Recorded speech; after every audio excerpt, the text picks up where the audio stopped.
Alright, shalom, shalom. First and foremost, before I get started, I'm going to start off by giving all praises, honor, and glory to our power, Yahweh, Bahashem, Yahweh Shah, Bahashem, Rakakadash, the ones to the head elders and apostles of Great Millstone, who rule well and teach well. Also, want to give a shout out there to the hopeful elect, to you walking, if you walk with, who are sincerely in this truth, as well as believers of this word, but not just believers, but doers as well. And again, to you, I'd like to say shalom. All right, this is going to be another quick lesson, okay, through the spirit and power of Yahweh Ba'ashem Yahweh Shah. And of course, like always, Lord willing, this lesson is edifying. But get straight into it. As you can see, the title of this one, just dealing with perilous times, okay. And this is based off Salakia. Salakia, bear with me. Let me get some tissue real quick.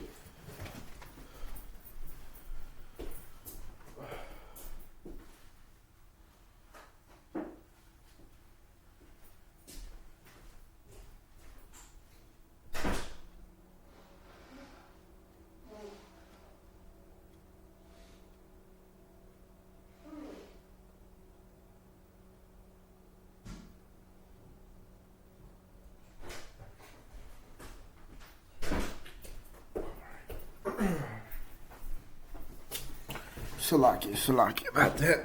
Okay, so this is based off a video that the beloved elder out of Kansas had posted. Okay, and I'm just gonna respond to it. Bear with me. And we're gonna go, to get into a couple precepts. We're gonna close it out from there. But here we go. Ron and Linda, you need to leave. And my wife said, they're not going anywhere. I'm half owner of this place. They stay here as long as they want to. There, in the kitchen. And this is downstairs. Downstairs. I walked in and I said, Ron and Linda, you need to leave. And my wife said, they're not going anywhere. I'm half owner of this place. They stay here as long as they want to. So I went outside. I got my gun. I walked back in. I shot them all in the head. Then I shot them all in the head again to make sure they were down. Okay. Where'd you get the gun from? I had it in my truck. Okay. Do you usually keep a gun in your truck? Yes, I do. What kind of gun was that? 9mm. Do you remember the brand, make, model, anything? It's Jimenez. Jimenez. And you said that's a Jimenez 9mm? Mm-hmm. Is it a black or chrome? Silver. About silver in color. Okay. And correct me if I'm wrong, but I might have heard that prior to law enforcement arriving, you unloaded it and put it on the tailgate of a truck? I did. Okay, so it sounds like you confronted Linda and Todd and told them to leave. From the time that I lost it, it was under a minute. Everything was over. Okay. So where was Ron at when you shot him? Sitting in my chair at the table. Sitting in your chair at the table. And when I told them they needed to leave, they didn't make a move to get up. They looked at her and decided they were staying. They just ignored you. And that's when I decided, all right then, because I warned her earlier in the week, and I told her I was very unhappy about this, and I said, you're going to make me go off. And if you do, this is on you. Yeah. And this is what she got for it. She made me go off, and now there's 3 fucking dead people. I didn't start off with a handgun. That's where it ended up. Yeah. How long was it till you called 911? In between the time that you shot them and called 911, what was the time frame there? Couldn't have been more than a few minutes. Just a few minutes. I come outside, and I seen my dad coming down there, and I told him, do not go down there, get your ass back up in the house. Did you tell him what had happened? Yeah. Okay, so what was it that you told him? I told him I just shot him. How did he react to that? He was heartbroken, of course. Yeah. Who was the first one of the 3 that you shot? Ron. You shot Ron, he was in your chair. Did he see you coming, or yeah? What did he say? He started to try. First, he looked at her, started turning his head to me, and by then I got him. And Linda was all fucking surprised that I just shot Ron, and I shot her in the fucking head. Either one. And then I turned and I shot her in the head. Yeah. I warned them. I fucking told. Yeah, so, yeah, as you just seen the video there, man, dude shot his wife, all right, and her parents, okay, Edomite, appears to be an Edomite, shot his wife and her parents, man. You know, he well, fuck that. This dude gotta be an Edomite, man. You know, I'm just speaking my opinion. You know, this guy gotta be an Edomite, but... You know, because, you know, like the brother was going into, you know, how Esau really glorified in his weapons and shit like that. This devil, he was proud of doing it. Okay, he was proud of doing it. Not saying, you know, I ain't gonna say he was, well, I'm gonna just say, you know, like the elder said, according to the ways of this world, not saying he was right. Okay. But, you know, just showing you the attitude in this devil, you know, they glorifying their weapons, man. Okay, and they you know, they really be want a chance to use it. You think a YN be want a chance to, you know what I mean, use that switch, man. You know, they be looking for a chance to, you know, they be itching, you know, to use that switch, man. Shit, you just don't know. You know, how bad and how hard these Edomites be itching for, you know, them to use their revolvers or shotguns or whatever it is, man. You know, because that's the blessing of Esau anyway. All right, the sword. But going into the point, man, just dealing with perilous times, as you can see, you know, this is soon gonna be the attitude of the people upon the planet. Okay, but not just I'm gonna say mainly here in Babylon the Great, okay? Because this place, this one particular place is where, you know, people walk carelessly, okay? They walk, you know, like they shit don't stink, okay? They feel as though, you know, they can dwell in their iniquity, okay, and get away with it, okay? But the Lord is finna get ready to show the people that He's finna release His wrath upon you, man. All right, for those of you who walk carelessly, okay, for those of you who don't want to hearken unto the message of Yahweh Shabbat Shah, especially you Jakes, okay, you so-called blacks, Latinos, and Native Americans, okay, the Lord is finna get ready to reveal Himself from the left-hand side unto you, because when He showed Himself from the right-hand side, okay, the scripture speaks about how He reached out His hand, okay, and you people turned your shoulder or you slapped the hand away. You turned your ears, you know, you didn't want to hearken. So now the plague's finna be unleashed upon you people, okay? And, you know, just going into perilous times. All right, the scriptures speak about the love of many. Salakia, let's get that real quick. How it says, the love of many shall wax cold.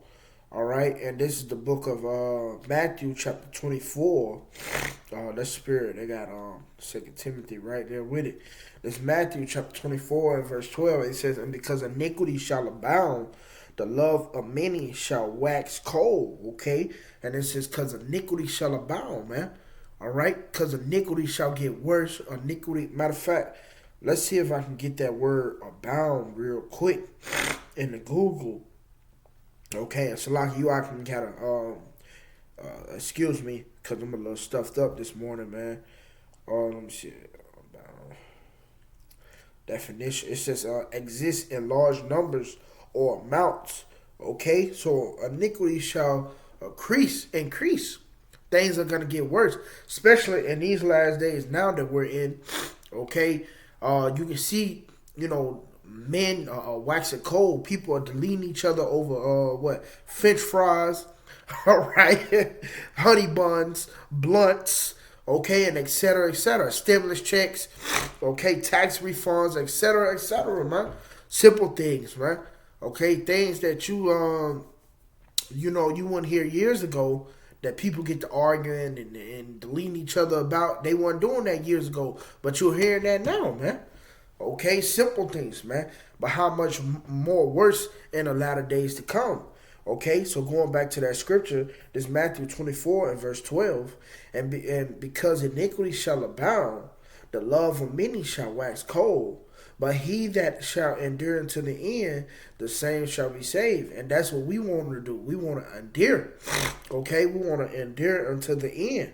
Okay, although the things are getting worse and worse and worse, we want to keep hope in Yahweh Shem Yahweh Shai, man.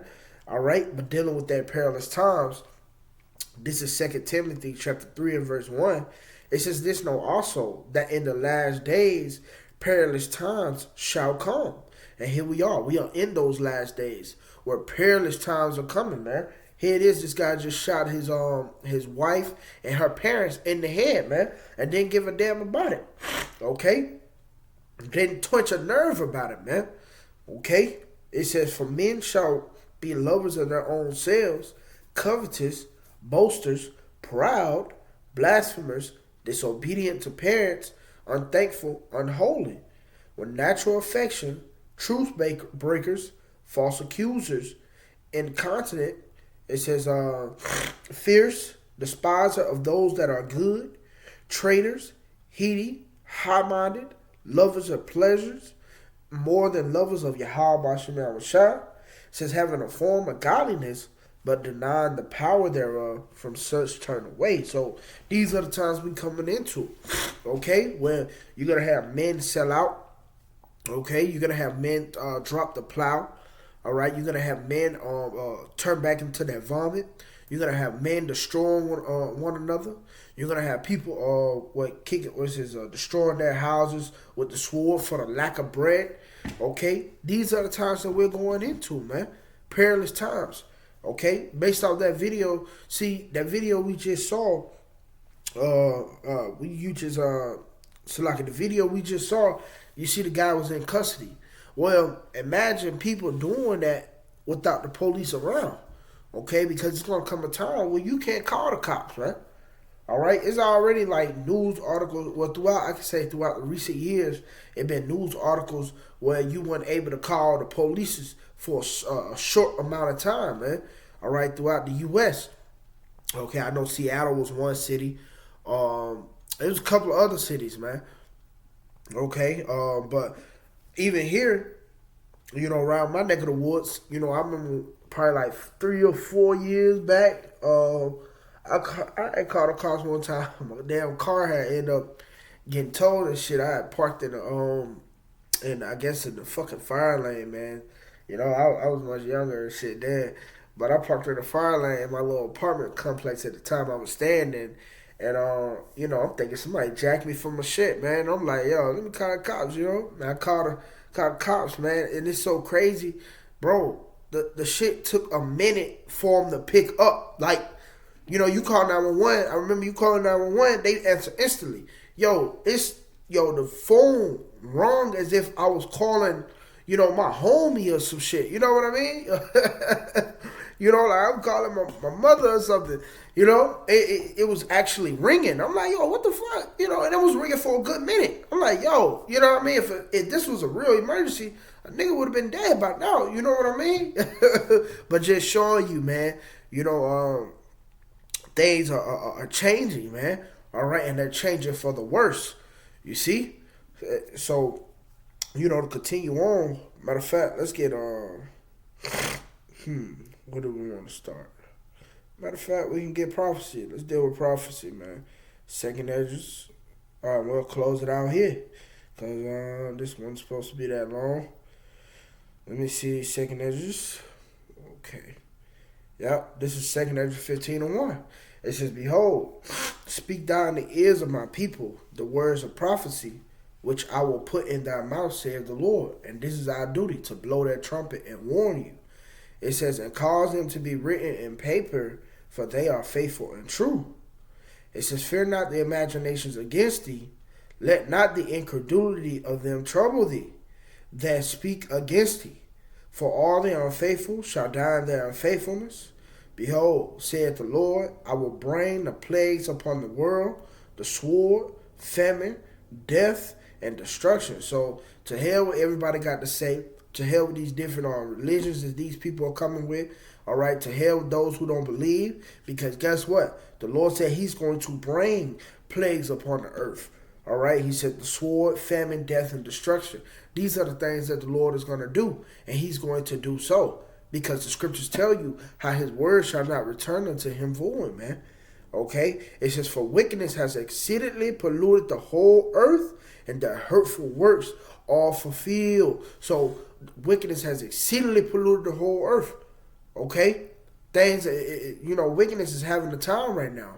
All right? So here it is, the Lord is getting ready to step in by the way of prophecy. Okay? And he's going to bring forth a cleansing agent.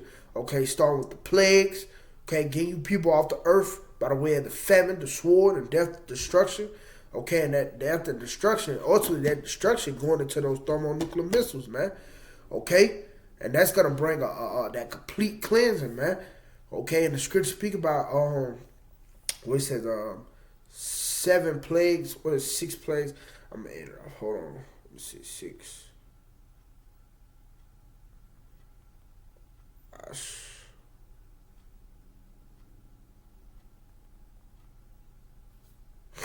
What is it? Job 5:19.